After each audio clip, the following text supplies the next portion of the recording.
Grüß euch miteinander, ich werde euch hier gerne vorlesen, Psalmen auf Berndeutsch vom Berchtold Haller Verlag, der Psalm 20.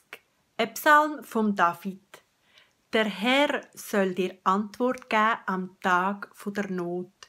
Schützen soll dich der Name von Jakobs Gott.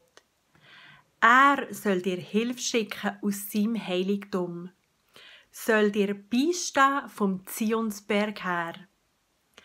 Er soll an alle deine Speisopfer denken, dein Brandopfer soll er annehmen, wie wes es Fetz wär. Er soll dir geben, was dein Herz begehrt, soll dir alle deine Pläne geraten. So wollen wir jubeln, dass er dir hilft.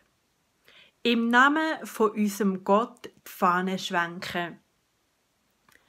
Der Herr soll dir alles erfüllen, wo du ihn darum bittest.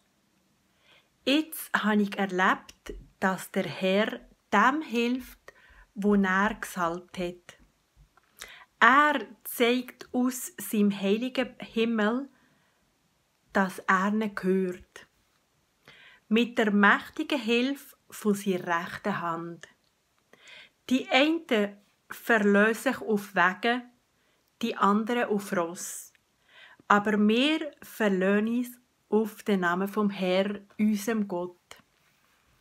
Sie gingen in die Knie und trommeln um. Aber wir standen fest und bleiben aufrecht. Herr, hilf unserem König. Gib uns Antwort am Tag, wo wir rufen.